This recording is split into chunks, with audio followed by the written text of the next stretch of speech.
We have some technical problems at the last second.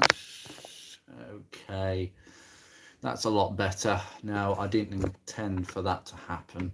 For some reason, I can't get a full screen on, so just bear with a second.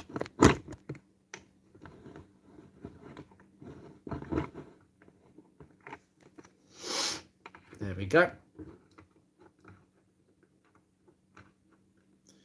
Wow, that is some delay. That is actually. I'm just watching it on the computer screen, and there's like a 20-second buffer. So this is going to be interesting. I just wanted to see that I was actually, because I've got my phone on and I'm connecting it to YouTube, and the two are not like synced up properly. So, or I don't know if I'm going to watch the screen. Right. I'm going to try and get through all the comments as best as possible. Oh, my comments are coming up on my phone, but I can't see them on the screen. That is weird. Okay, right, let's have a look. Who have we got today? Thank you so much for joining. To be honest with you, I'll be lucky to get about more than 5 people at this rate. I know quite a few other subscribers that have got a huge amount of following. I think there's a guy called Alan Howard, who is the guru of Ford Mondeos, and he has like 36,000 subscribers. And he does live streams very similar to this, and he gets about 50 people. So the basis of 157 subscribers for this channel, I think I'll be lucky to get 5. So we'll see how we get on. DB Sparks, hi bud, how are you? I'm very well, thank you. I hope you're good too. Thank you for joining us, sir. Mr. Ben 747, a very regular person who has quite a few subscribers himself. Evening, sir. How are you? I am not too bad. I am good to be. Well, I've finished work. I will not be going to work for a few more weeks. So I'm off for Christmas, my holiday. So I'm quite happy. Hence the reason for me actually putting this live stream on now. Yeah, I'm really good, and I can't complain. How are things your side? Wow, we have 2 concurrent viewers. I have no idea what that means. I'm just looking at this screen. It's all new to me. I'm very well, thanks. A few days off, a few weeks off. Sounds good. Good. That's good. Yes, I can't complain with my job. I do get a decent amount of time off. I don't know if I said before, but I didn't really want to reveal what my job was, but I work with special needs children in a school. A very different job to my hobby. So, yeah, that's hence why I get turn time off. So I get a decent work-life balance, but, you know. Yeah, so basically, I've set this stream up. We'll see how we go in terms of how the conversation arises. So yeah. Oh, we've got 4 concurrent viewers. That's fantastic. So oh, it's coming through now. Yeah, it is. It's very rewarding. It's like any job, you know. Every job's hard. No one has an easy job in this day and age. We all have to work hard for our pennies, even more so in this this hard time, this situation we're in with the cost of living and all that. But yeah, it gives me the life balance that I need. Not the best paid profession, I will say. I'm not a teacher. Teaching's not for me. So no, I'm not quite a teacher. But yeah, it gives me what I need. Put it that way. I would say, 1 minute 35 in. Oh, we've got 5 people on there now. Well, this is going good. Yeah, so basically, for all those who are watching, just if you've got anything to add, any questions you want to ask, please feel free. As I say, there's quite a bit that I know about. As I say, anything about Ford's Rovers or anything in particular you want to ask, just keep it going. We'll just see how long it goes for. I know other YouTubers, they go on for hours. I thought, oh God, that's a bit intense. So yeah, I've got water by the side of me. We'll see how it goes for the next hour. We'll go from there. So yeah, basically, in terms of the channel, I thought it'd be a good idea to start seeing how a live stream would go, and maybe go forward from there. I mean, as I say, I haven't got many subscribers at the moment, 157. It's like a drop in the water, to be honest with you. But it is climbing quite quickly, which is really surprising considering that I wouldn't say I started regular videos until the summer of around August. Um, I know somebody who's recently just started putting his videos out, and it's a slow hog. I didn't want to sort of build a channel that quickly, but I suspect that 2023 will be quite an interesting year for this channel.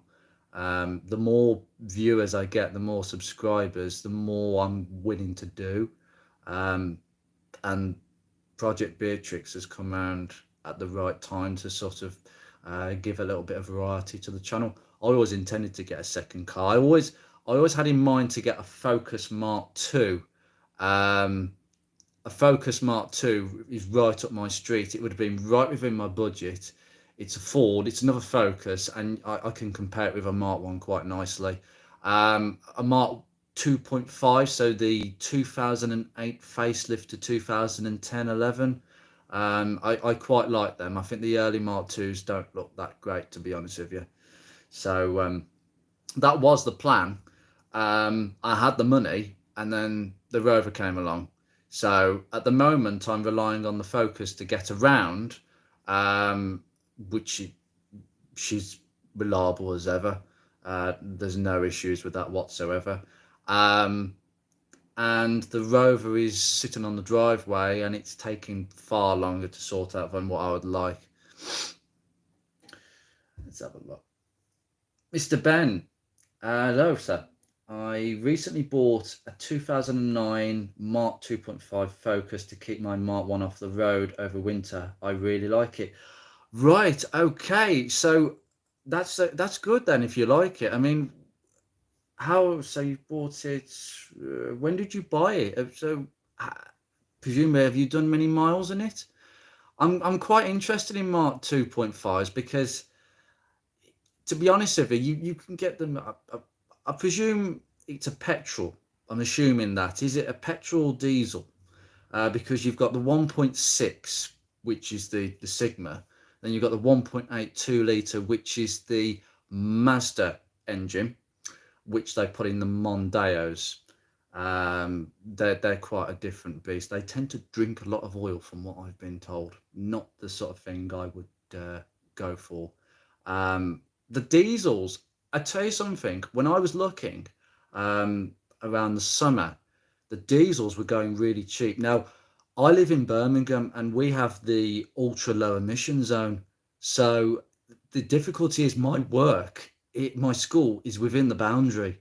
That's quite tricky for me, because it's ridiculous, because literally my school is literally on the boundary. If it was over the other side of the dual carriageway, it wouldn't be charged. So I have to be careful about if I want to go down the road of a diesel.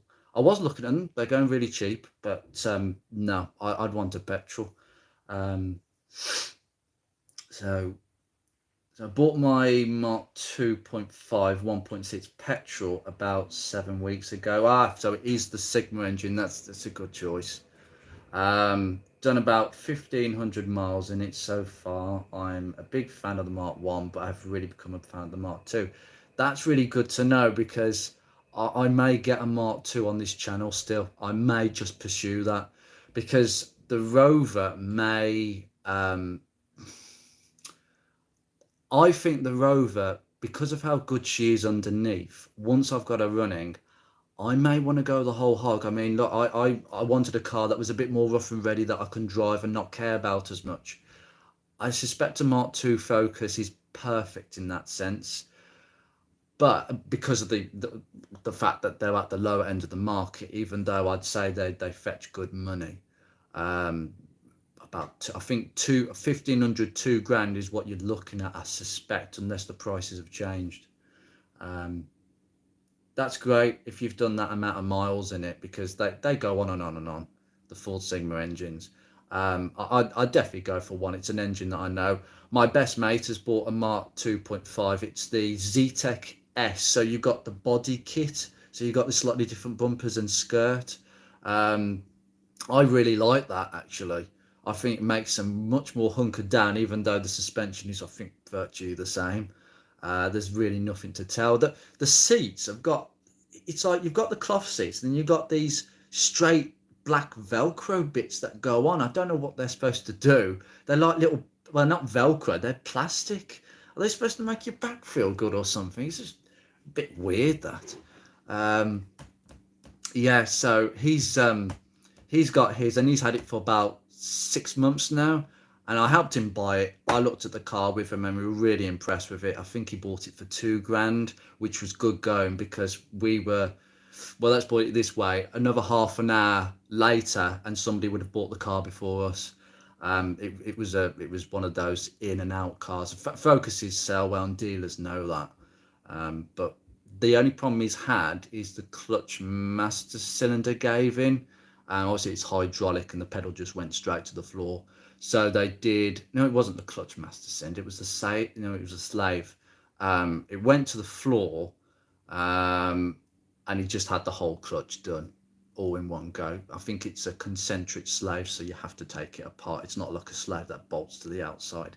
That's a bit of a pain, but he's got the new clutch sorted. Timing belt's never been done, and it's 12 years old, and I keep saying just bring it round to me and I'll sort it for him, a few beers and I'll sort him out, because I've done it on my own, and it's very similar. Anyway, Mr. Ben, the Mark II Focus seems to suffer less from rust than the Mark 1, so it could be a good winter car. Yeah, they do, honestly, they are good. I've never seen rust on them as bad as a Mark 1. Mark 1s are nowhere near as bad as Mark 1 KAs, I'll put it that way. Honestly, KAs are dreadful around the rear court and around the filler cap. They're like Swiss cheese. It's a completely different form of metal. I think with Focus Mark 1s, they did cheapen the metal a little bit in places, but they're nowhere near as bad. I think the problem with Mark 1 Focuses is they never galvanised them properly. I really believe that. If they'd have galvanised them properly, they wouldn't have paint flaking and chipping, and then that's where you get the surface rust. Then you get the terrible rust later on. Those black bits on the seats are odd. Later ones don't have them, but must admit they don't bother me in use. Well, that's good. That's fair enough. It's just something I've noticed whenever I sit in his car. It's like, I don't know what they're there for. I think they're just for appearance. They make the seats look a little bit more sporty. Stripes have always been like that. Hi, Ray G. Sorry about that. My pronunciation. Apologies if I got that wrong. Ray, I'll just say Raymond is my middle name, by the way. Raymond. I'll just say that we bought a 1.6 Ellie in 2002, and it's been in the family since. Wow. I've heard so many stories. My Mark 1 videos on YouTube, so many people have said, I've had this car almost since new, since family. And I just think that's amazing. You would not hear of this of any other car brand. Tell me someone who's had a Vauxhall from brand new and has still got them 20 years later. It's unheard of. It's absolutely unheard of. Fords are a different kettle of fish, whether it's a Ford Cortina from the 70s or a Ford Fiesta from now. They do endear themselves really nicely, Ford cars. I don't know why, but they do. Broke down once when the coil pack went kaput. Leather seats, air conditioning, same exhaust too. Yeah, coil packs are a common thing on these cars. That is a video I'm actually going to cover, because I've actually done a few videos now of common issues that crop up on Facebook. So the pollen filter one is one. The coil pack is also another one. I mean, I can touch on it now. The most likely reason it's gone is probably because it's the original, and they crack at the bottom where like you've got this. I don't know if what's it called, like some sort of heat shrink. Oh, I can't remember what it is. Some sort of glue they put at the bottom, and it cracks, and then it just earths out against the block, and then you get misfiring on whatever cylinder it's actually the crack is nearest to, because obviously it controls all four plugs. But they're fairly easy to change, and the new ones don't cause problems. The newer ones have got longer bolts on them, if you've noticed. Um, they are Bosch units, and they're pretty reliable. I've got one on mine. Um, but usually they pack up sometimes because people don't change the spark plugs. But in terms of age, if it's the original, then it's 20 years old. The one I got rid of, the original one off my car, was 20 years old, and it still worked, and I've got it as a spare. But when I put the new one on as preventative maintenance, and sometimes I do this, there was a huge difference in the way it pulled at 2000 RPM. Wow, much of a difference. So even if a coil pack doesn't go, they do wear, and you do need to change them. That is something I've got to do with the Rover as well, because the coil packs and HT leads, I'm not that they're a bit old. I'm thinking of some Magna Cores. I haven't done that with the Focus though. I don't think it needs it. It's an automatic. Rover's an automatic, but it's a 1.8. So but the Ellie it was marketed as a female car. It was a female driven initiative to try and get, in 2002, they tried to get more female buyers buying a Mark 1. So they did a collaboration with Ellie, the women's fashion magazine. And that's the special limited edition they came up. It went in all their brochures and magazines. It was yeah, it was quite a push to try and get females buying Focus Mark Ones. I think the Chick was also one, but it's a nice special limited edition. The thing is, the alloys are a bit. I don't like them. The special edition alloys. I think they had them on the Chick, the ink, the black, the silver. They're kind of like they're not for me. But if it's got them, keep it original. Leather seats, air conditioning, great, great. Keep it as it is. Really nice to see. Oh, I thought it was the plugs not being gapped properly or worn. It could be. It could be. If the plugs are not changed, what happens is the spark plug gap. If the plug wears, from the factory, they said 1.3 millimeters. And then Ford changed it to 1 millimeters because there were so many coil pack failures. And you can work out the original gap was a little bit too much for the coil packs. Those original coil packs were probably they weren't made that well.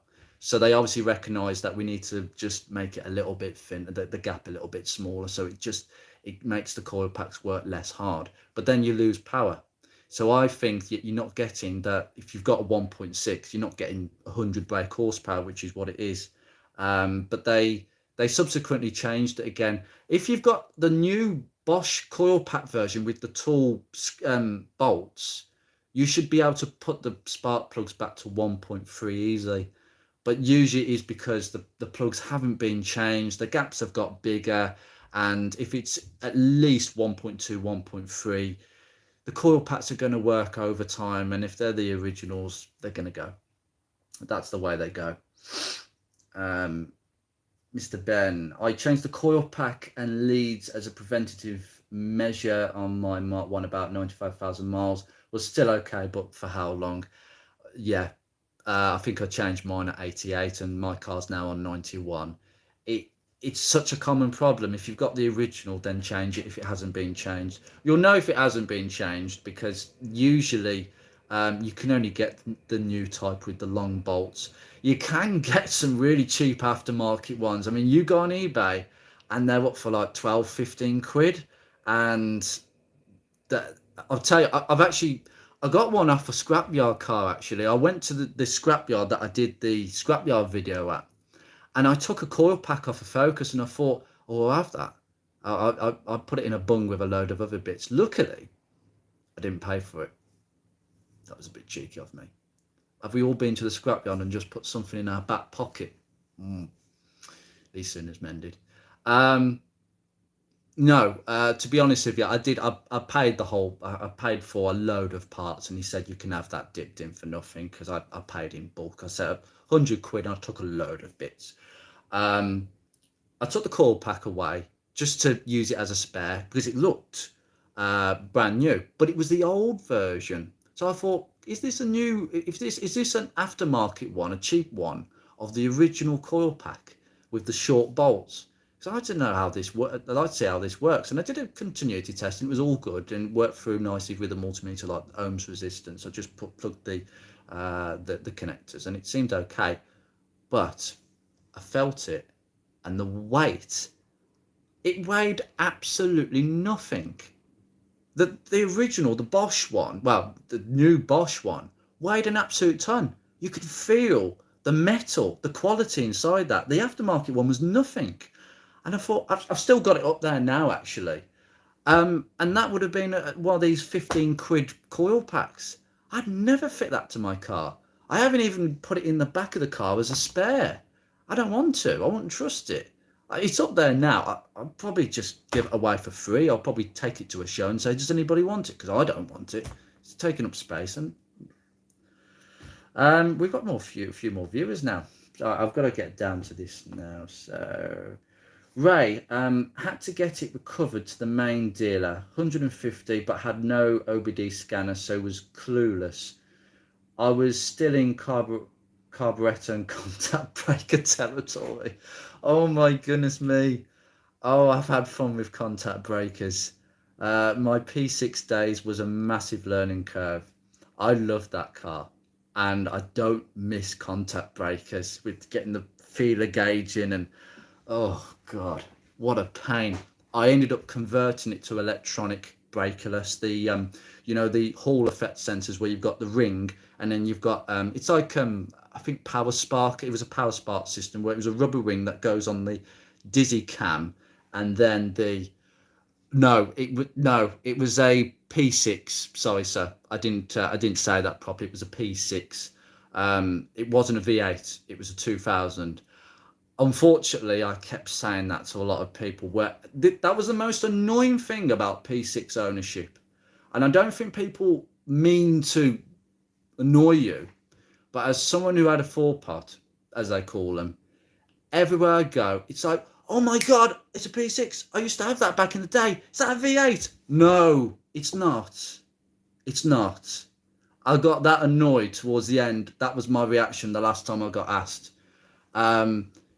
It kind of like, yeah, the V8s are great. I think I'd have one. If I wanted a P6, I'd have one.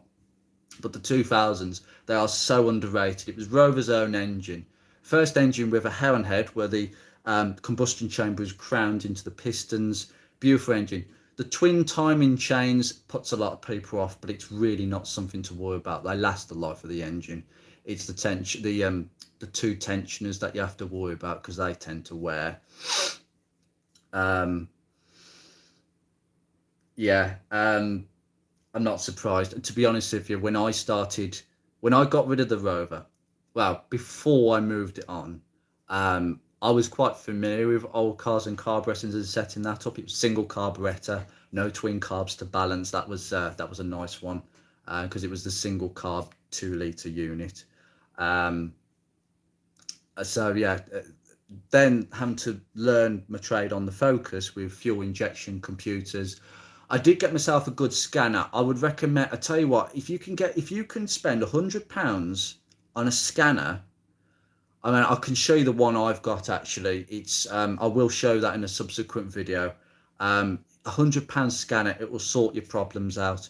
It will scan, it will do live data. I'm going to do a video on that because I think a lot of people will need a little bit of assistance because Mark 1 Focuses are quite simple. And there's a lot of things that a scanner can't lock into because the Focus Mark 1 has a basic ECU. It doesn't have the technology.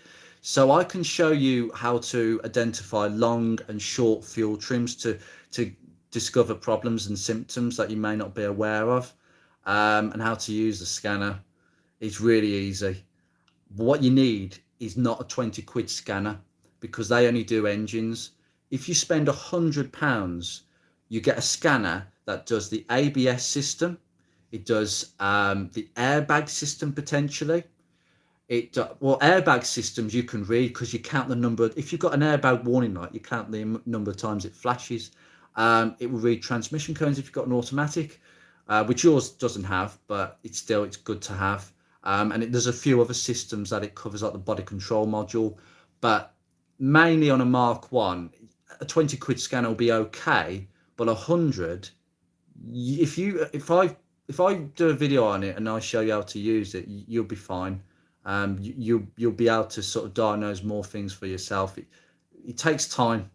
I know how it is. Mr. Ben, yeah, my new Type from Ford had the long bolts. Didn't expect that when ordering. Yeah, they're all the new type. The one is just got, the original's got short legs on it, but the new one has got a thick body on it. Maybe because of the way it's mounted. The only thing that I've got to do is the block it sits on my Focus. Someone had tried to remove the bolt. I think the coil pack had been removed for whatever reason. It was the original, the one I took off, but for some reason it had been taken off because one of the bolts, somebody snapped in the aluminium housing. Now I've got spare housing up there because I knew that this would be a problem. But my coil pack is only held in by the 3 bolts. I've actually got I've got a long bolt up there, waiting to go on the car whenever I change that aluminium block housing. But I don't want to do that yet because there's a coolant pipe that goes underneath the coil pack into that housing, so I'd have to drain the cooling system. So I'm not going to do it until I flush the system again. But those Torx bolts, those T20 bolts that hold it in, be very careful. If they get a bit tight, back off. Do not go forcefully because they'll just snap in the housing. It's not the end of the world because you can change the actual housing, as I said. I'll rephrase that. It needed the long bolts, had to buy them separately. That's not very good because when I bought mine, it was a genuine Bosch one. It came with the bolts. However, I think actually now I remember it, I actually ordered the pack and then I ordered the bolts because when I bought it off eBay, it just showed a picture of the coil pack and the parts number, which I made sure it was correct. So I thought, well, this isn't good. I'm going to need the bolts, aren't I? So I bought some second-hand long bolts off somebody else for 5-6 quid. And when the new pack came, it came with the bolts. So I was like, oh, well, I didn't need to order them, did I? But having spares is good. Ray, there was a 2003 2600. No. P6s, you had the 2000, which was the original engine for the car, the 4-cylinder. Then when it came out in 1963, in 73 they updated that engine just to give it a bit more power because a lot of manufacturers were starting to catch up with the car.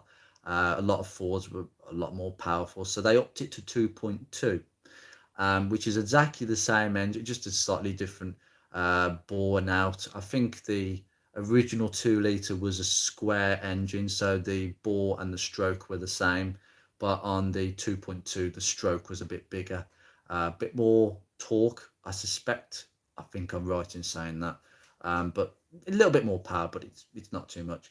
And then you had the 3.5 V8, the venerable Rover V8, which is just an amazing engine. I've yet to own a car with a V8, a Rover V8, and I intend to do so. I don't care what that is, whether it's a P6 V8s are quite expensive now, so I'm kind of conscious that it may be beyond my budget, but we'll see.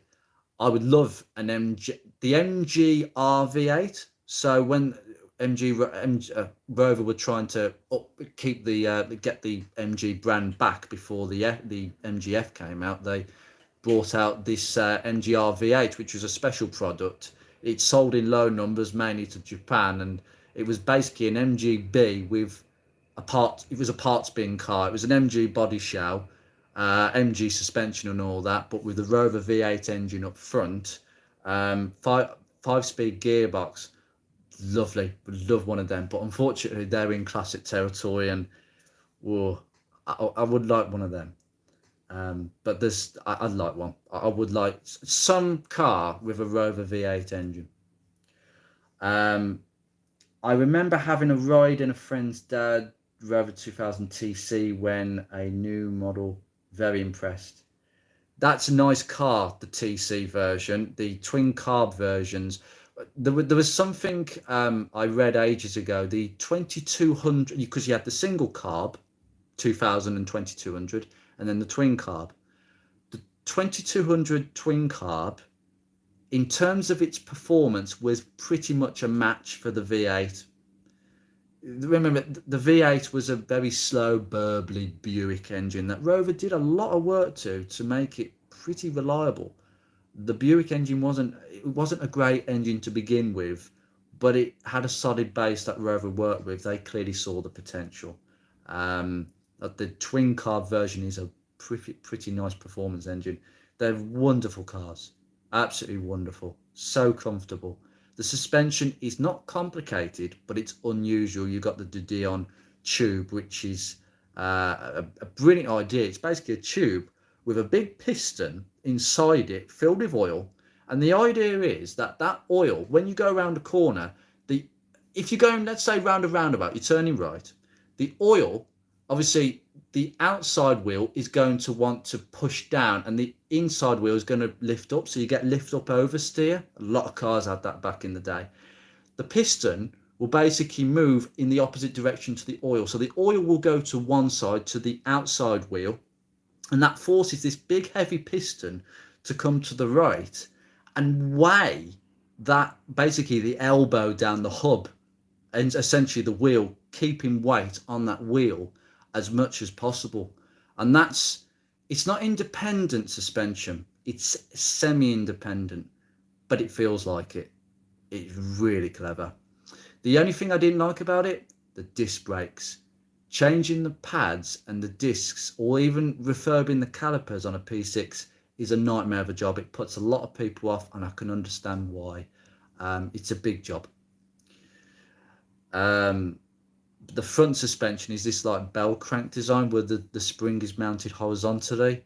That's a fantastic idea, but an engineer's dream is a mechanic's nightmare, and that is what it is. I don't know how you go about taking that spring off, but I never got as far as that on mine. As far as I got suspension wise, at the front, top ball joint, which is easy, just 3 bolts, and then you just push it off. You basically break the taper to the top arm. The bottom ones are a different story. They're splined in, and when I say splined, they're splined in.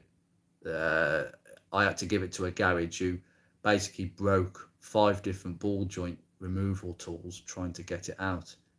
It was hard, but that's the idea, because the only way that ball joint is splined into the bottom of the hub, it has to be tight. I knew someone with a P6 years ago where a garage did that job and they didn't do it properly. They actually, to get the ball joint to go push into the hub, they actually got I think they just got a pin punch and started punching the splines to flatten them so it made it easy to go in. And he didn't realise it until he's drove on the motorway and suddenly crash. His hub decided to dig into the floor. Luckily, the car survives to this day, and so does he, more importantly. That was bad.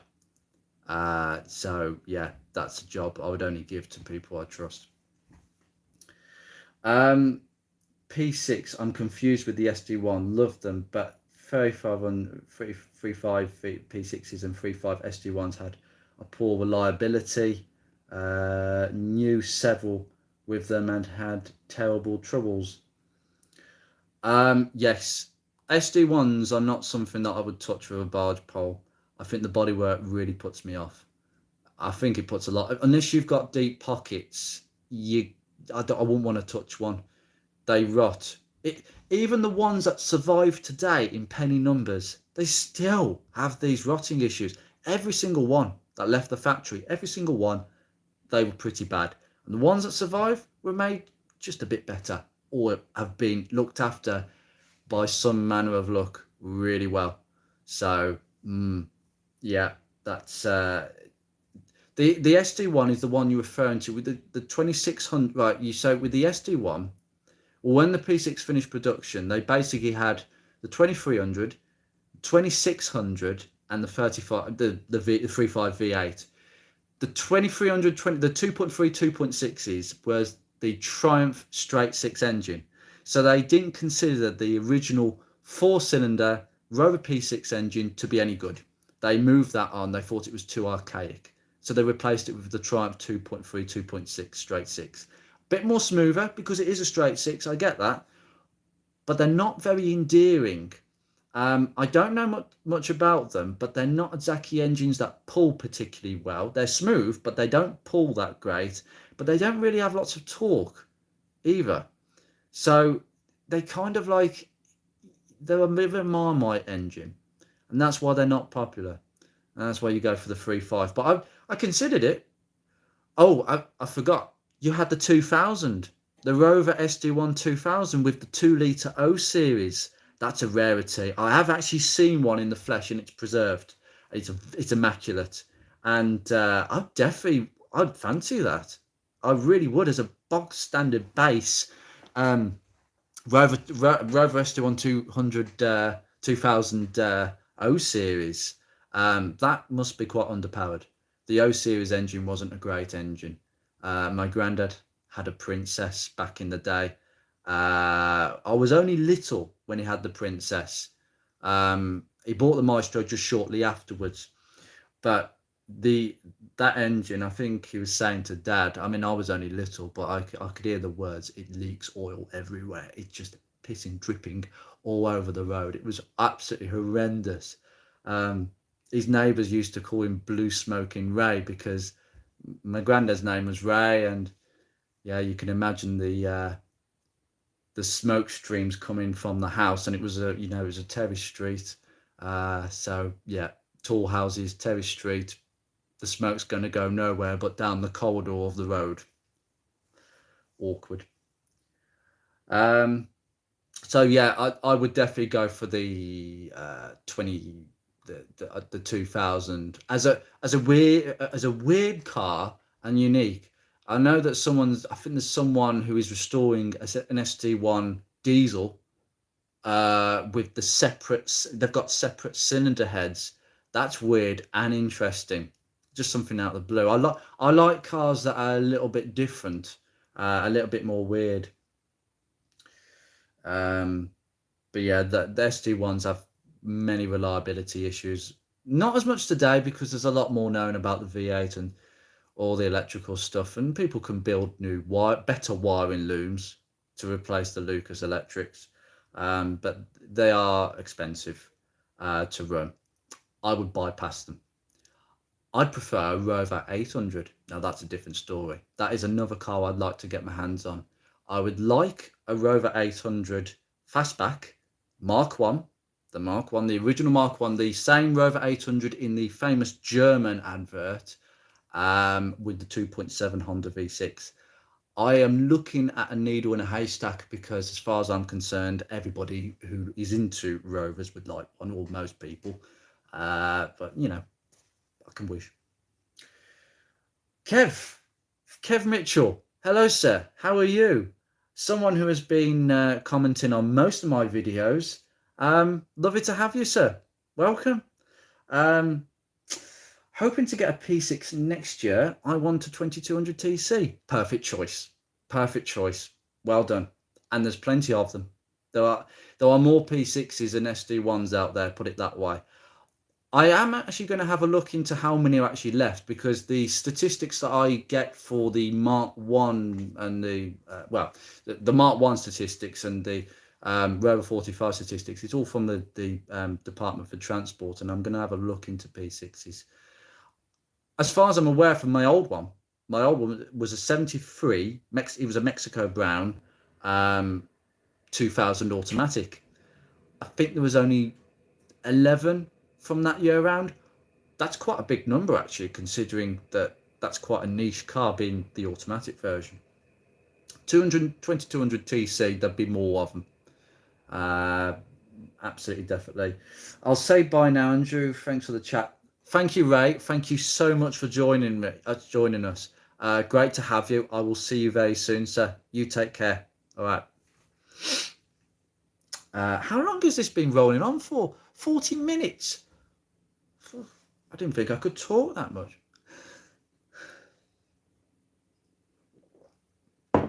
Um,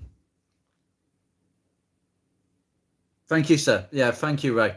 I didn't see that bottom bit. Looking forward to your vid. Yeah, there's plenty more to come. Um, the P6. Oh, the P6. No, you see, I've got it in my head. The 45 is coming on. There is a lot of videos that is going to go out. I've just completed 15 videos. Would you believe it? And they're all. Put it this way: 45 videos. I'm fully booked for January, so there's plenty of things going out.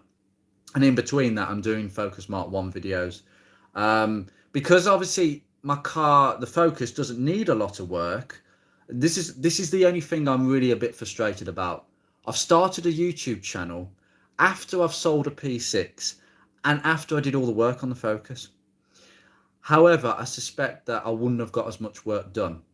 Being a YouTuber, I will tell you, and I'm sure there's some of you who are subscribed um, that have your own YouTube channels.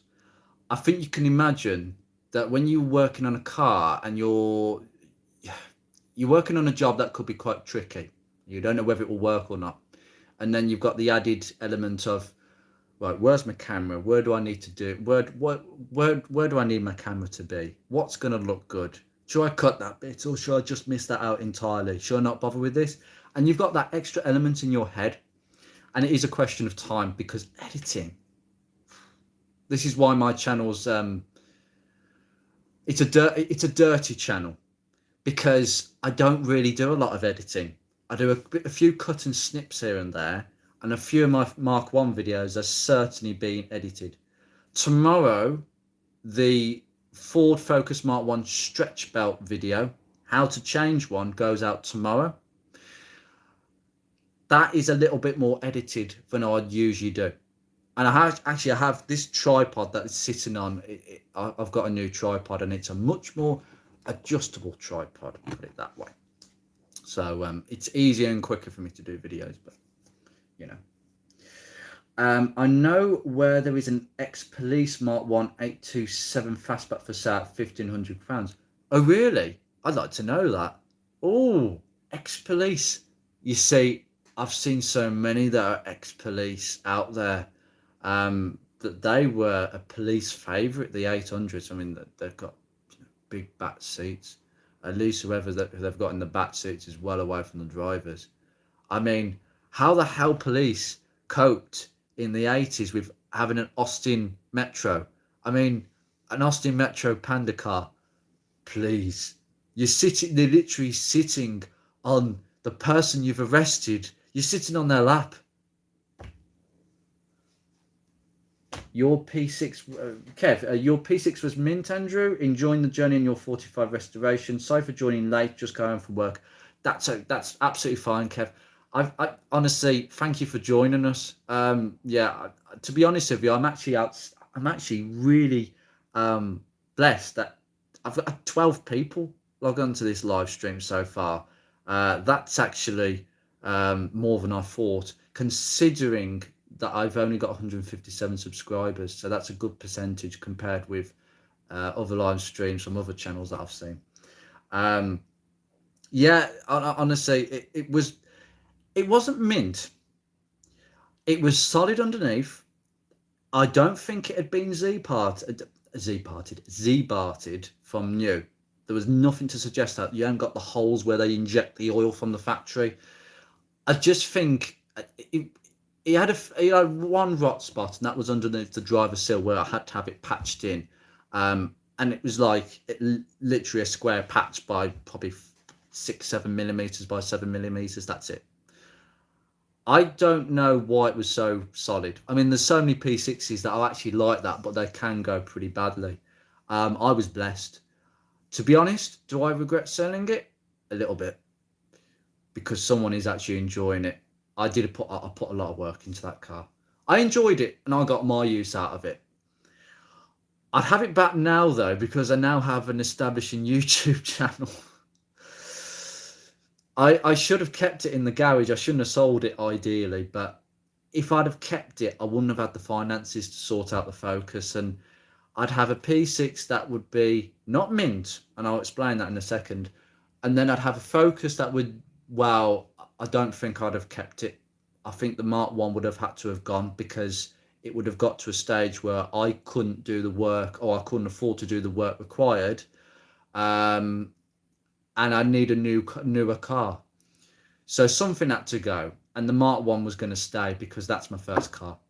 End of. The P6 was a car that came, it was literally being sold a few roads away from my parents. I was living at my parents at the time, and I thought, this is just writing on the wall. I was looking for a classic, and that just came up on my radar straight away, and I knew I wanted it as soon as I saw it. It wasn't mint. The paintwork was not good. Every single I called it 50 shades of brown, because that's exactly what it was. Mexico brown, it oxidizes so badly. They're not great for that at all. uh Unfortunately, the driver's side, it had a respray. It had a form of a respray, but a home job respray. The previous owner had this wonderful lockup. His brother, I think his brother was flush with money, because they had this big lockup at the back of his house, and it housed 6 cars, including they had a Bentley Mulsanne from the 80s. They had tons of P6 bits, tons. Um, they were definitely P6 people through the decades. They'd had a few, and they gave the P6, my P6, a respray in 2007. 7 years later, it wasn't looking great. You can see they didn't take the door handles off, because the paint was sort of blistering around the door handles. Unfortunately, well, they didn't do the bonnet and the boot lid very well, because for some reason, every time it rained, it oxidized badly. You'd polish it, and then about a few weeks later, it'd be flat again. It was like owning a Vauxhall Corsa from the 90s, where the red paint just flats. You polish it, and then it goes flat again. It's horrible. Absolutely horrible. There was orange peel on some of the panels, and unfortunately, to add insult to injury, some jealous, yeah, basically keyed the car one day. Yeah, someone just got a key and just went down the driver's side. Wing, driver's door, passenger back door, back wing. Nasty. It wasn't that bad once it had been, well, touched up, but you could see it. Wasn't great. I wanted the whole car resprayed, and I knew how much that would cost. I just couldn't do it. There was a lot I did to the car underneath, and I think all it requires is, I hope, the car's out there. I changed all the mains and big bearings on that engine, and the car has done 7,000 miles since I sold it 3 years ago. Unbelievable. Someone's using it a lot. So I'm really pleased the car's going, and she's just driving. I'm really pleased. I just hope that sometime, or whether it's happened or not, someone resprays it. I have not seen it since. It hasn't been at a show. I'm in the P6 group still. I'm looking out for it. Its registration is ULN876M. If I see it and I find where the owner is, I might just buy it back for the third time, because I did sell it. You never know. I would have it back tomorrow. The 45 restoration, it's yeah, it is. Is it a restoration? Could be. I'm delving into it more than I wanted to. I wanted it to be a quick turnaround. I didn't think it was going to be. Deep down, these things always take time if you do it properly.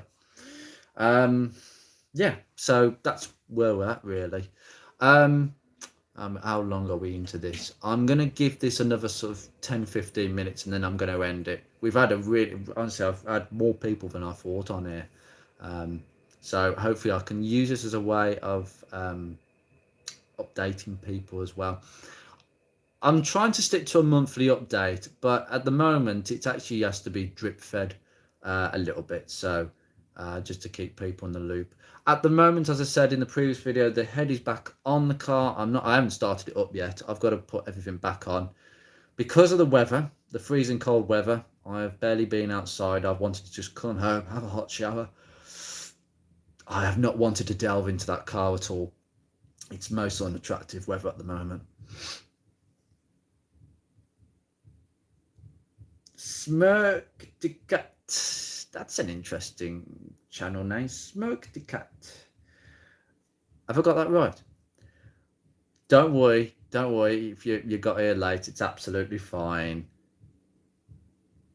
It's nice of you to join us. So thanks for joining in. I chose 8 o'clock because it's roughly around the time that I might catch people. But if not, I can do it later than that, to be honest with you. Fine. I mean, I know I didn't want this live stream to coincide with the football.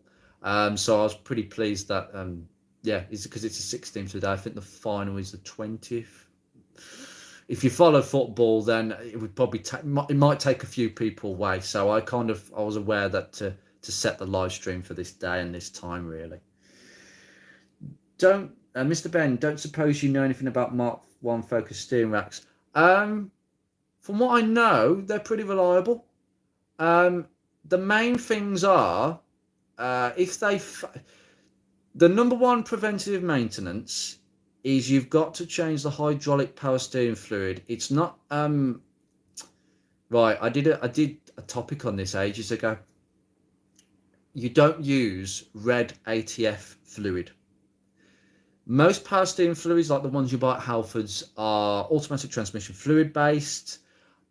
Ford specify that you can use it for topping up purposes, but you'd be mixing it with the green hydraulic stuff. I will do a power steering flush at some point on the Focus. I did it a few years ago, but that may have disturbed the system. So I want to go over it again and make sure the rest of the remnants are gone. The fluid, by the way, when I changed it 2 years ago, it was the original fluid. It was dark, very dark. And I think that's the number one reason why the steering racks fail. People don't change the fluid. It is not a specified maintenance procedure. It's not listed in the Haynes manual in anywhere. But there is a video that I've actually done on the Rover Beatrix, because her power steering system uses red ATF fluid, and I've actually bled that system very simply, and the procedure is exactly the same on the Focus. You're simply taking off the output of the reservoir. You've got the reservoir, you take the pipe, you suck all the fluid that's left in there so you don't leave a mess, because you've got to take the bottom pipe out.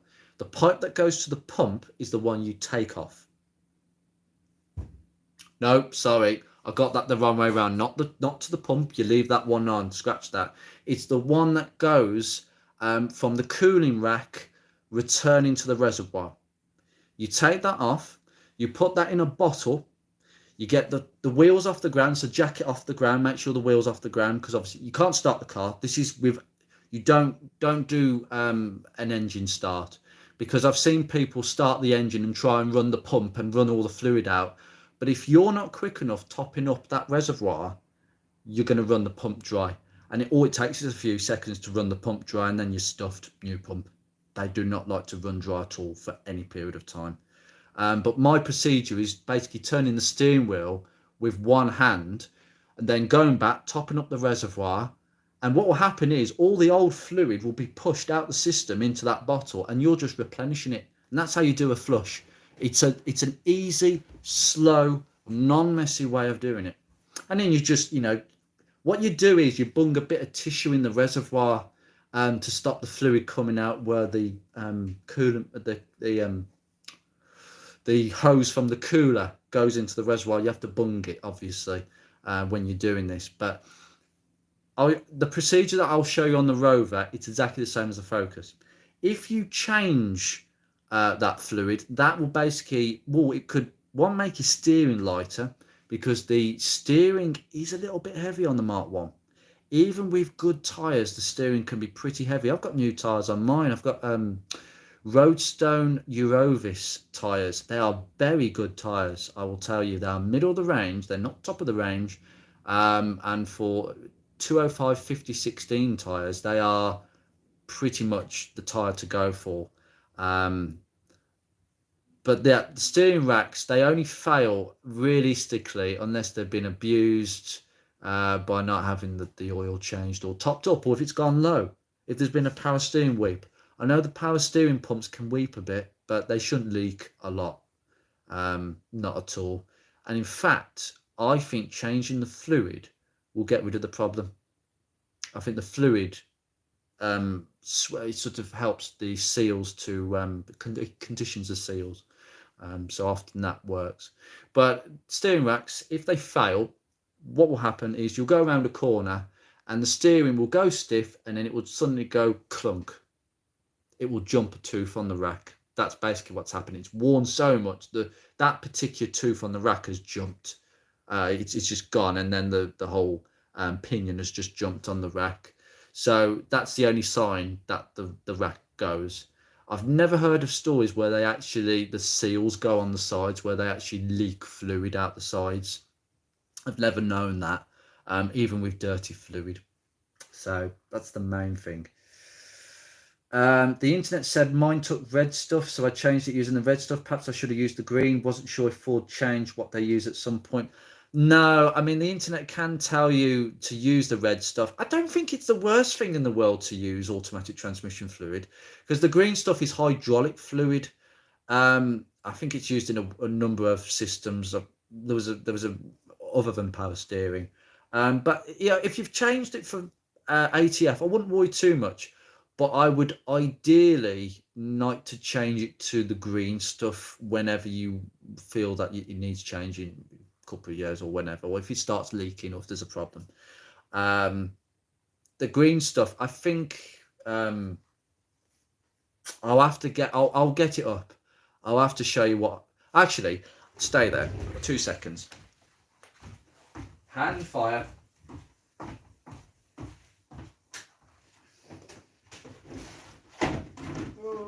Right. Got it. Right. Right. Okay. This is what you use. Granville Central Hydraulic Fluid. Okay, CHF. Now, this fluid is for power systems, power steering, central hydraulic and suspension level control units. Now, I suspect that's certain BMWs, maybe very expensive cars, but it meets the requirement. Oh, it meets the requirements of BMW Mini, Ford, Saab, Porsche, Opel, Bentley. So for use with certain Audis, Bentleys, BMWs, Minis, Peugeots, Porsche, Saab, Skoda. So it's obviously quite a big spec, but that's the one you use. It's green, it's nice, and you only need a litre ish. Mine was dealer serviced until a couple of years ago. It has the green fluid. It's a bit squeaky though. Squeaky. Is that when you turn the steering? Because it could be the pump. They can squeal. It could be your belts. If your belt's a bit stretched. Yeah. Does it do it when you? Yes. When you turn the steering. Interesting. Squealy. Sounds like belts to me. The pumps, if the pumps are not healthy, if they've been ran dry, or I'm not quite sure really why they would fail unless they ran dry. They would make some groaning sounds, real groaning. It wouldn't be squealing. That's belts. That's definitely belts. I mean,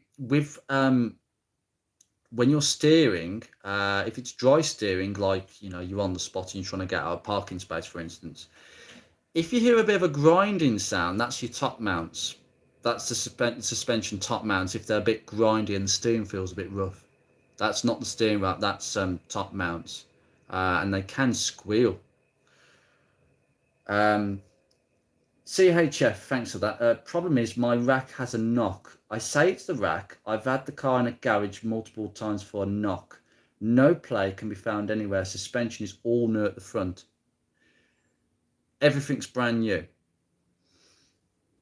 When you say knock, when does it knock? When does it knock?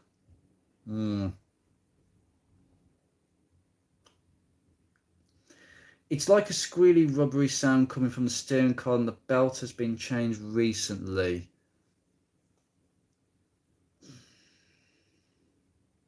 That's interesting. That's a new one because there's nothing for it to squeal in such a way. Has the power steering fluid been, has the system been bled? Because if they've changed the fluid, have they bled it? Because that could be air. Do you know what I would do? You can do this straight away. When the next time you go to the car, get your bonnet open, take the cap off the reservoir, and just turn the steering backwards and forwards, lock to lock. Okay. Then check the level, see if the level's dropped. Just turn the steering lock to lock with the engine running, and that will bleed the system. Just to tick the box, because it could be air. That sounds very weird, but I wouldn't say that's your steering rack if it's making rubbery sounds.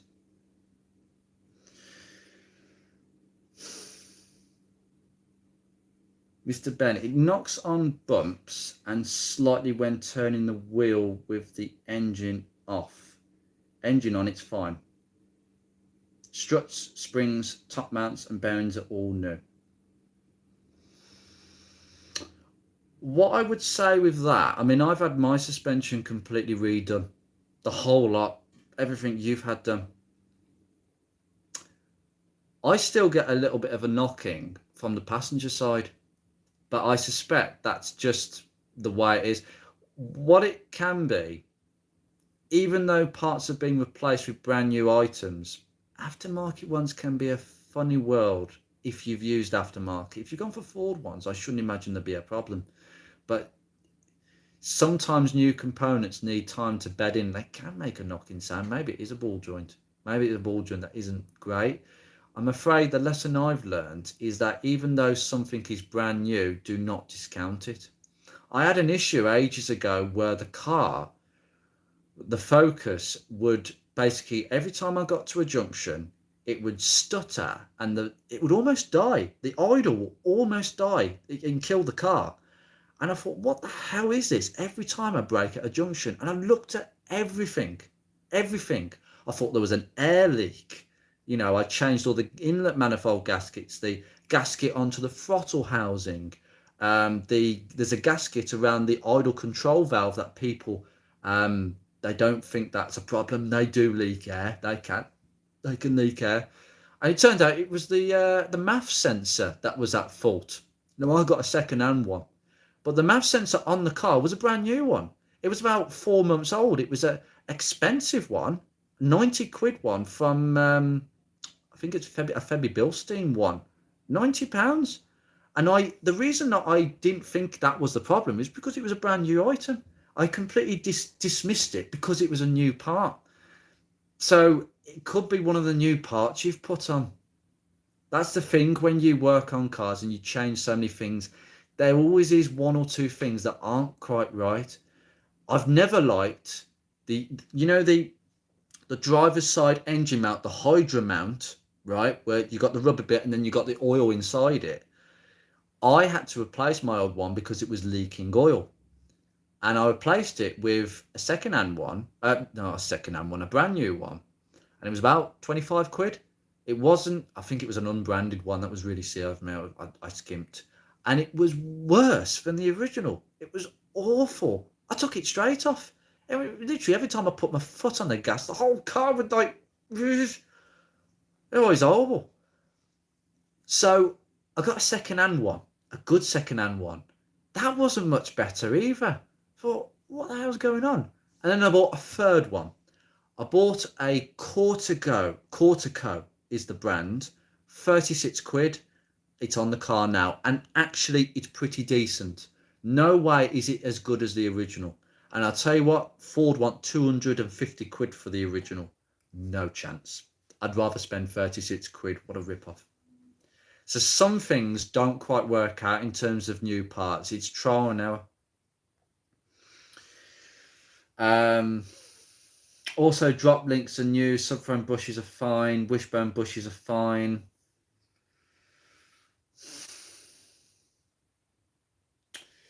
The only thing I can suggest is that it could be the steering rack bushes. They are part of the steering rack, and ideally the only way you're going to replace them is getting a reconditioned steering rack. They can wear out to the point where the rack starts knocking on where it sits on the subframe. There's two of them. I think you've got two bolts at the back, and they go through the bushes. I'm sure the bushes sit between the bolts. That's one thing that you may find causes that. They don't often go, but it's one thing that maybe you haven't changed. I've just kind of thought that in my head.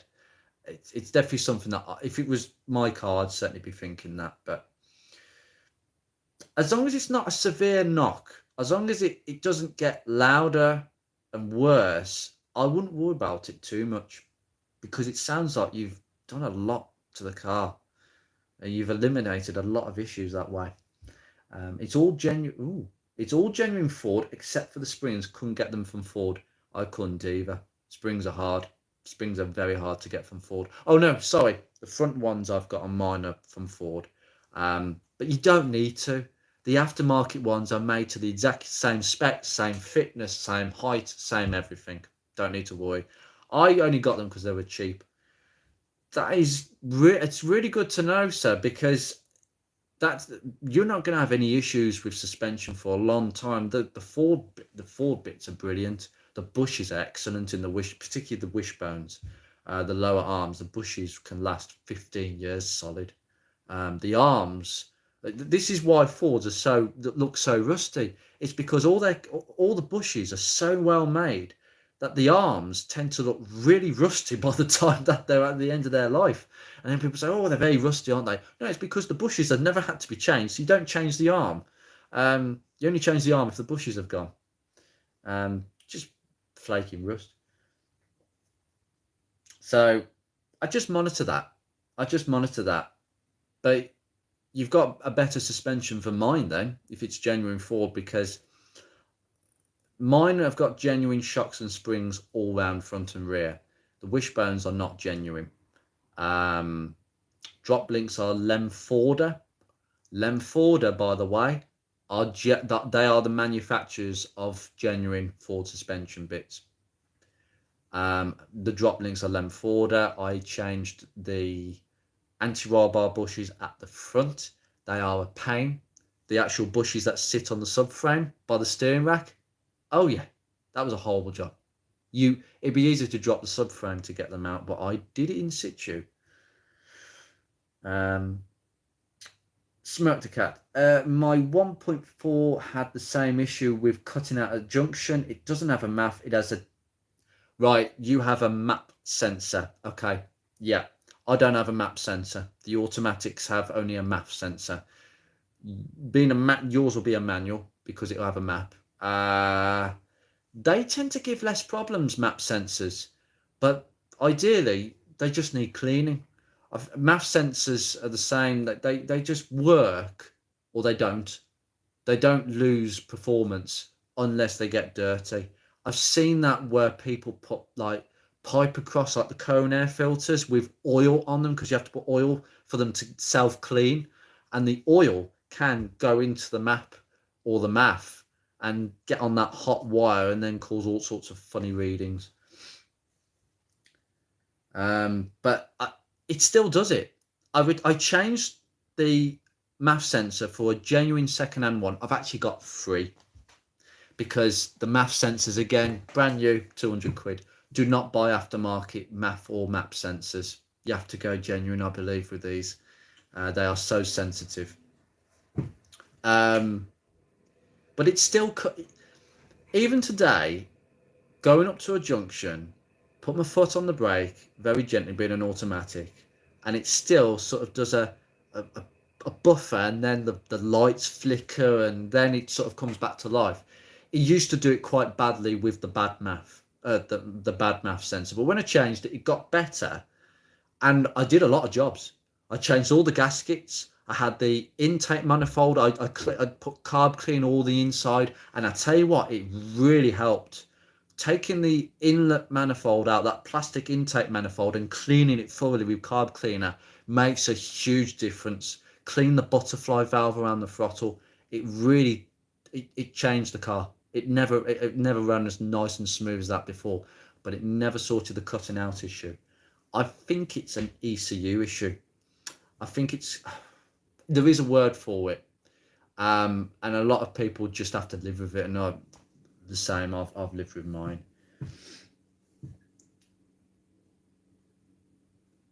Steering rack bushes, interesting though. It isn't a severe knock. I just like it to be right. I know, I'm the same. If it's not right, it's annoying. And I suspect it's annoying. By the way, 140,000 miles. That's really good. That's good going. Plenty of life in it then. Doesn't matter what the mileage is. Mileage. I got into a bit of a row on was it Facebook or YouTube? I was one of them, where someone was going on about, oh well, low mileage cars that have to be worth more, and I started saying, well, mileage doesn't matter. It depends on the condition of the car. I've known cars with a low mileage with ropey engines, and I hope my Rover's not one of them. It's only done 50, but the engine does need work. And then you've got cars at higher mileages, 150, 200,000 miles, and the engines are sweet as a nut. It just depends what's been done on the car. Mileage is nothing without the history. If you've got a binder with service history, it's worth its weight in gold. Mileage is nothing. People go after low mileage cars thinking that it's a golden haven, and they're not. They can be more problematic from cars that have got higher mileages. At least I know with a higher mileage car, it's been used on the motorway. That's the issue that I've got with my Focus. I haven't been on the motorway in about a year. I need to drive it. It needs a tune-up because, yeah, after a while, town driving does not help cars at all. Mr. Ben, you did well with the anti-roll bar bushes. Looks like a difficult job. It is.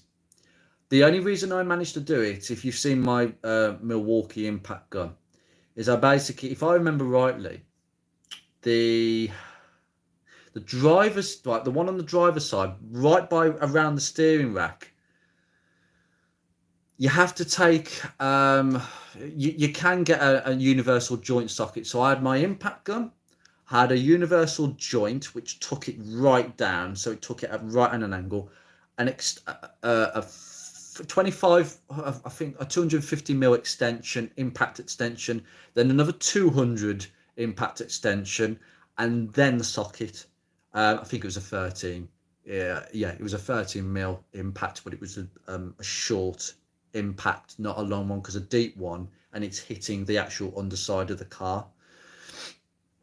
And then I managed to buzz them off, but I had to use a socket with a couple of them. The one on the passenger side was actually even worse to get to. I would like to do a video on that, but I think I tried a video, but my phone wasn't working that day. I did it in the summer. It was a faff, but I'm glad I've done it. But I'll tell you what, there wasn't much difference between the new and the old bushes, so unless you've seen severe movement, I wouldn't bother. It's the rear ones that I think you should change. The rear ones are under pressure, where I showed you on that video where they sit on that bar on the rear suspension subframe. I would definitely get them off and change them. They're easy to get to.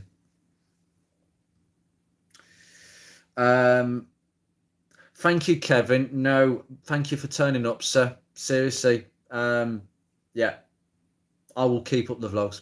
No problem, sir. You take care, sir. I will see you very soon. My 1.6 manual does this too, but in a lesser extent. Yeah, it's weird. It's like a fluctuating idle, just coming to a stop. I looked at all sorts of things, and I suspected it could have been something to do with the gearbox, but no. There's nothing that I can see that would cause that. I do think there is an ECU software issue. I think it's called idle stuttering or something. There's a word for it, and it is a well-known fault. I will look at that.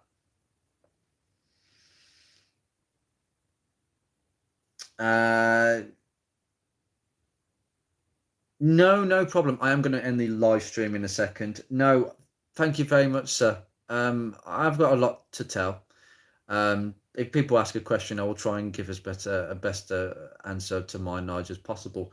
I am nowhere near as knowledgeable as someone like Alan Howitt, put it that way. He's a mechanic. He deals with God knows how many Fords every day. He focuses on Mondeos. I focus on focuses, literally. That's my area. Um, yeah, mainly focus Mark 1s. Mark 2.5s, as I said at the beginning, that is probably going to be, that will come up, I think. But I need to buy one at the right price. Mark 3s, I'm going to hurt a lot of feelings when I say this. It's a very different car. And I passed my driving test in one. I passed my driving test in the 2011 Mark III Focus, 1.6 with the Ford Sigma. However, in a much bigger and heavier car, the Sigma really struggles, even though they try to tweak it with twin independent cams to get 125 horsepower. That's quite a jump. That's 25% more power than the 1.6 in the Mark 1s and Mark 2s, but it's a heavy car and it really struggled.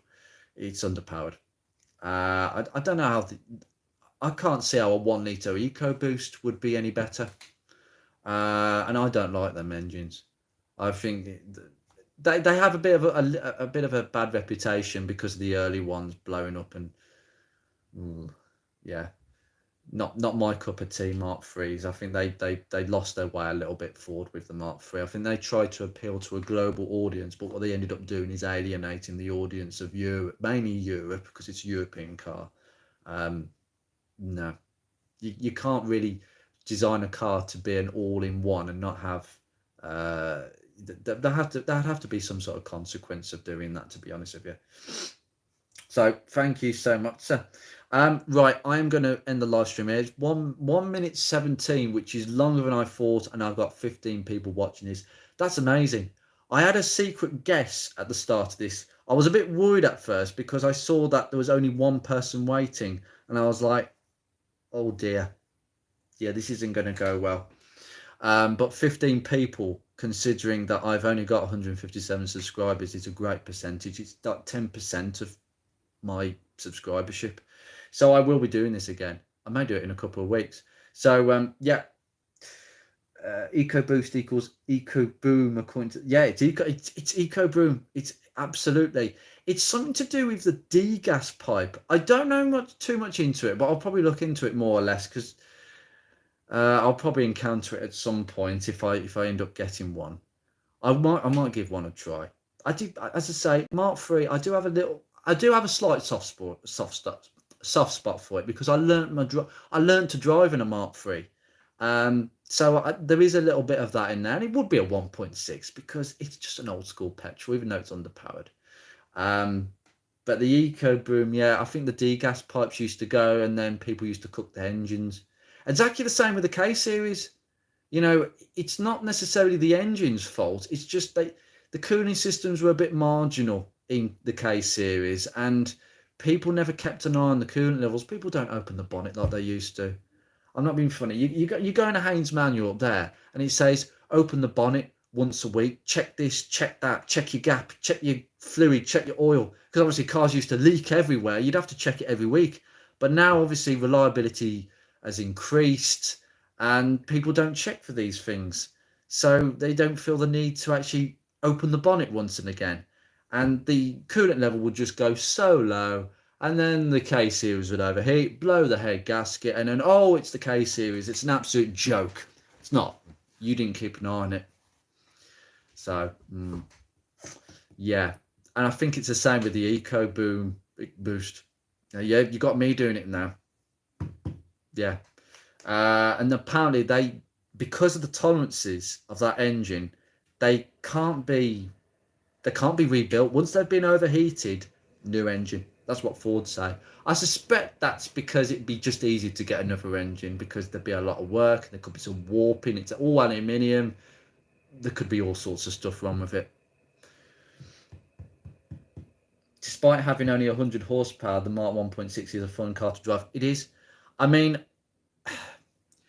arguably as a Mark 1, if you want a performance car as a Mark 1, get the 1.8 or 2 litre, the Ford Zeta engine, as they called it, the old school cast iron block unit. That engine it's a great engine, but they're very similar. The Sigma is just smaller, uses much lighter, being all aluminium. I am going to do a video where I actually, once I've got the Rover running, I'm going to do a comparison K series versus Sigma, because those two engines are the main all aluminium double overhead camshaft engines that were available throughout the 90s and noughties. Two very comparable engines. And I think looking at, there is a video coming out shortly. There's a lot of comparisons at the bottom end of a K series with a Sigma, or I should say vice versa, because the Sigma has like a ladder bearing at the bottom of the crankcase to create a stiffer block. Where do you think they got that from? Rover K series. The Mark 1 is an excellent drive. Mark 2 has lost some of the handling sparkle, but more comfortable, quieter and better equipped, and that's coming from Mark 1 fanboy. I have to agree. My mate's Mark 2.5, the engine harshness and the vibrations, you can hardly feel that. It's the same engine, it's 1.6, but the engine mounts are so good. I can barely feel anything. I was really surprised about the refinement of a Mark 2.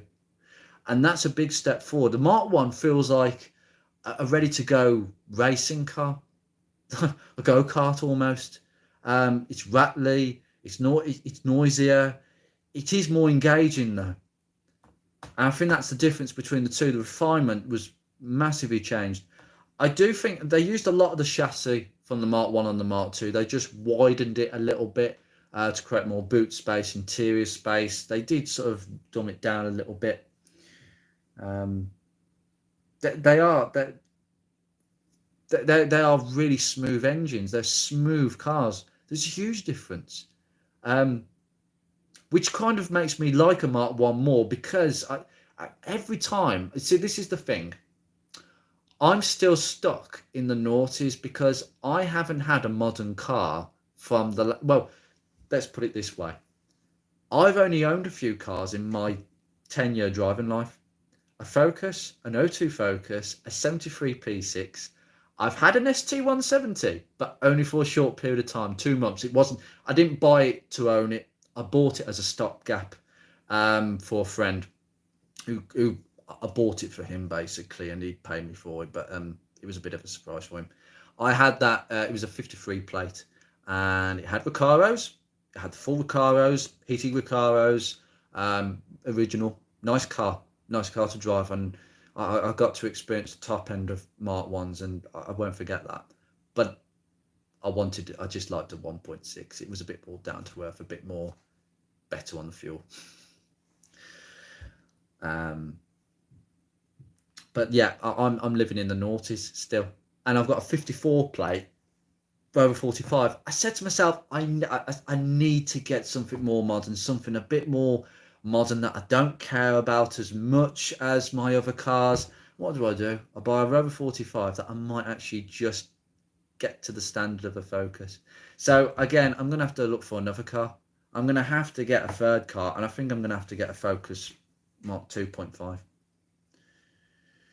Oh dear me, what a mess. This is a thing with buying cars. You just go with your heart, don't you? And then you get carried away. There's no reason why I can't drive both cars and share both cars over the year for now, but I'll have to see, money pending, because the Focus is going to be resprayed on the passenger side next year. It's got a lot of paint fade. Mark 1s are noisy, that is true. It adds to the charm. It does. It's what you want in a car that age. If you want refinement, get a newer car. There's plenty of them out there. I'll tell you something. One of my mates at work, he's just bought, well, leased. You don't buy cars no more. He's leased this brand new Seat Leon, I think it was. I swear to God, it's a hybrid. And this is how far out of touch I am with cars. I sat in the car and he touched the start button. And I was like, it started instantly. There was hardly any, the starter didn't make a sound. It was literally, touch the button, there was like a, and then the engine's on. You know, with an old car, you turn the key and it's like the starter has to go and work for at least a couple of seconds before it starts. It literally just button straight on. I'm gobsmacked. This is how far back I am. I just like old cars. I don't get on with new ones, and I don't want to put my money in them yet. I do think the generation of cars from 2011 to 20, maybe around now actually, this is the forgotten generation. You won't see many of these preserved because mainly we're in a bit of a cul-de-sac now where people like myself are grabbing hold of cars from the 90s, noughties, quite reliable cars, injection, ECUs, but basic cars.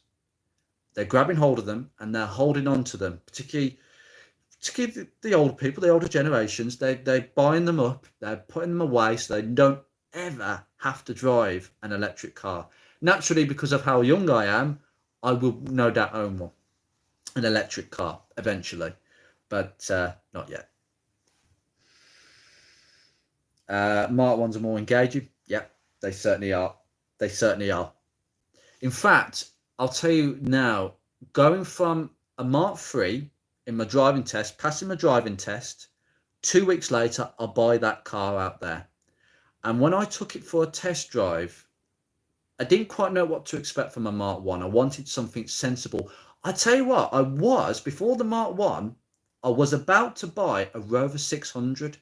It was a Rover 620. It was an automatic. I have a thing about automatics. I mean, I like manuals, but automatics, when you understand how they work, they are really clever things. Really clever. Whoever designed the torque converter automatic, the conventional automatic with your clutches and your hydraulic valves and all that, the mind of that person, amazing, absolutely amazing. But I was about to buy one, and then my dad kind of put the kibosh on that by saying, "Look, son, it's your first car. That's a big car. That is." It was 14 years old, and it was up for $1,000. They're still cheap now. I'd have a 600 tomorrow. They're beautiful looking cars. Basically, it is a Honda Accord. It's the most un-Rover of Rovers, but they did such a good job with the body, you wouldn't think it was. But I thought, yeah, okay, big boot, big car, maybe not.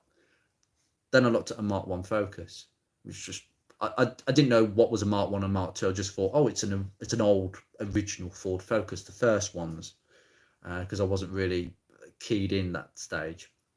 And showed my dad, parental approval. Yeah, that's a good car. Smaller, quicker, nimble. Yeah, that's what you want. And this is from someone who doesn't drive. My parents don't. Well, my dad doesn't drive. But yeah, more sensible. So I went to look at it. When I took it for a test drive, I was shocked. The flop. The one way I can describe it, going from a Mark 3 to a Mark 1, is floppiness. The car felt so floppy around the roundabouts. I thought, oh my God, it's like a go-kart. It's like, it's bouncing up and down. It's so soft. It really took me by surprise. The brakes weren't as firm. Everything was a little bit more clunky around the indicator stalks and a bit more, oh, it was like heaven and earth. Really different. I got used to it quickly though. And now I think if I went into a Mark 3 now, I would think that's a bit more too refined and too much hunkered down for me. I love me an ST170. They're not common anymore in Belgium, and if they are found, they need a lot of work. Yeah, I mean, that's actually kind of the same here. Yeah, I would say that's roughly the same here, to be honest. ST170s are being appreciated, but there's an awful lot out there for braking, and oh my God, don't get me started about Mark 1s being banger racing. I really don't appreciate it now. Look, banger racing, I know someone who is about who basically buys cars that at the end of their life takes them for banger racing. Yeah, there's nothing wrong with that, but not now, not with these sort of cars now. Unless they're rotten as a pair, then no, they shouldn't be. Ended in that way. But it's my opinion. But it's roughly the same here. Getting hold of one that's Mark ones in general in the UK. They're either, because of the climate, they're either completely rotten and at the end of their life, or they're in fantastic condition. There's only there's a couple of categories actually. That you've got that side, the worst side, and then you've got the good side. But on the good side, you've either got the low mileage ones that are barely being used, and they can be expensive when you start using them, but they tend to be the well kept ones, garage, one owner from new, that sort of thing, one lady owner, and they do come up very often, more often now from what they used to. Strange. I wonder if people have just been holding out. And then you've got cars like mine, and there's a small group of us who've basically restored our own cars to as good as what we can do, like Mr. Ben here, and yeah, that they're in a category of their own. I'd never sell mine. I am the last owner of my car. Put it that way. I am the last owner. The fifth and last owner. I can't believe it. My car had 4 previous. No, I'm the 6th owner. I'm sure there were 5 owners before me because the car was 11 years old. I don't think people like the gearbox. I think the first owner had it for 3 years and then it just changed hands too often. I've driven a 1.6 Z-Tech and ST170 back to back. 1.6 Z-Tech is a better car overall in my opinion. I think the balance is better. I think the Ford Z-Tech engine is a much heavier engine with that cast iron block, and I think it upsets the handling a little bit. I've always thought them to be a little bit more heavier at the front. My other opinion is, and I expressed this in the buyer's guide, the gear ratios are far too close together. That I don't think the Getrag gearbox was the best unit to use for that car. I don't know if anybody's changed one for a better 6-speed manual. I'm sure it's been done, but no, I didn't like the gearbox. Way too close. Felt like skipping gears. It was that bad. Go second to fourth, you wouldn't feel the difference. Steve Buckley, hey, well done with the form. Hello, Stephen. How are you, sir? I'm not. I hope you're good in New Zealand. I have only a few people that follow me from abroad. Sorry, that sounds bad. That does. From elsewhere other than the UK. Lovely to have you, sir. You've been following me for quite a while. So yeah. How are things in New Zealand? I hope everything's okay, sir. Well, it seems to be quite a form. I meant to stop this video 20 minutes ago, but it keeps rolling on. Fine, we'll roll it on. I did say that, I'll keep it going for as long as I can. Excuse me. I've heard the Mark III is too refined, even detached. That's kind of how I remember it, comparing it with, obviously, now my experiences with a Mark I. Mark III's are heavier, more hunkered down, more controlled, but a little bit more.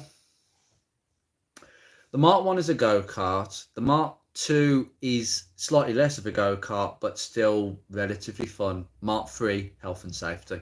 Mark IV, don't go there. They've gone too far.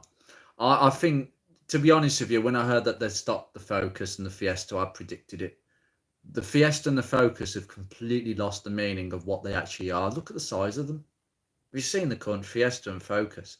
The new Fiesta is bigger than a Mark I.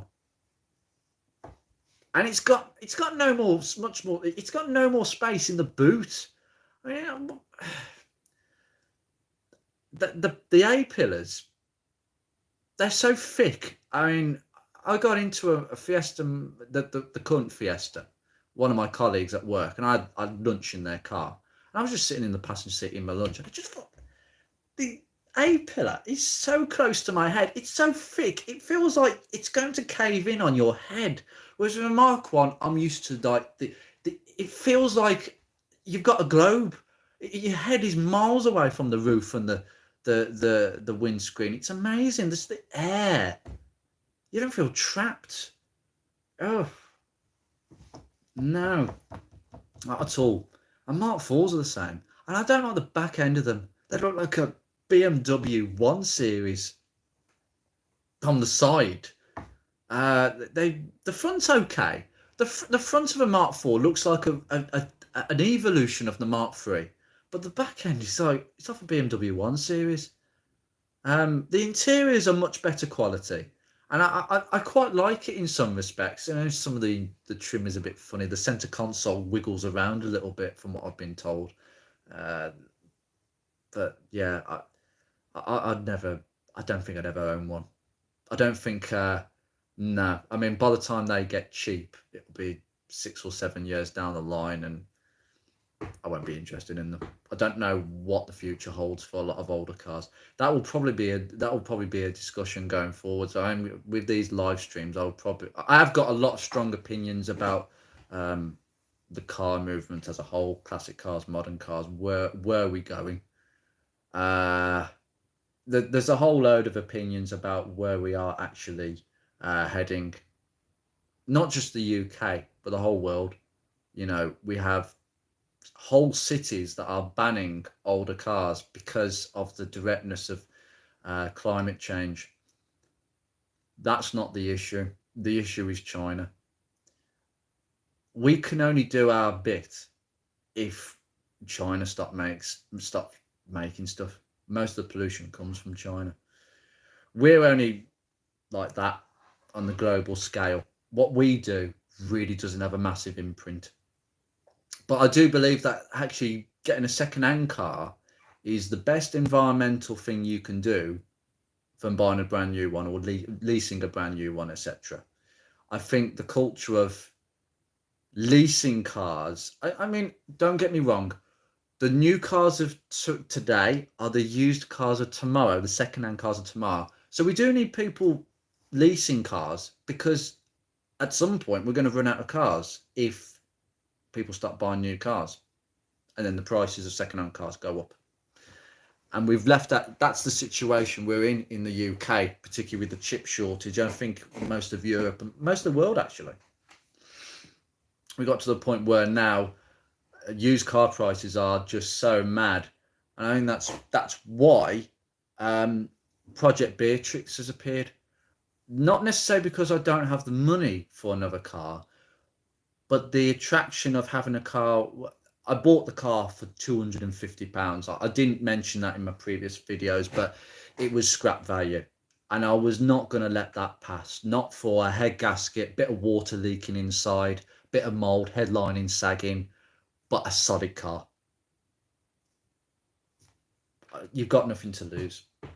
Got nothing to lose. You could buy a Rover 45 for about £1,000. They're still cheap, but they might have problems. Whereas at the moment, I'm billing everything. Everything I'm buying for that car, I'm billing. And so far, I'm about £500 in, so £750. And that's including recovery back to my house. So, yeah, that's kind of where we're at. Anyway, I am going to leave the stream here. I'm going to get carried away by talking. But it's been really nice. We've had 18 people on this live stream. I'm really impressed. And no doubt, I mean, this is going to go live for other people to watch anyway, for the rest of my viewers to watch anyway. So, yeah, I will keep you in the loop. I will do another live stream very, very soon. I don't know when, but if I don't do another one, then happy Christmas to all of you. Times are not great, I know. I think times are really tight at the moment for a lot of people, but you know what, it's you make the most of every day, and just make the most of the little moments, particularly with your family and friends, eh? So you take care, and I wish I've oh, don't worry about that. We'll sort that out. Honestly, there's more streams to come. This is just a tester. This was literally a tester. I did not expect this many people. So, yeah, great. Thank you, guys. I will see you very soon. And now I'm going to try and end it. How the hell do I end this live stream now? Oh, okay. Fair enough. There we go.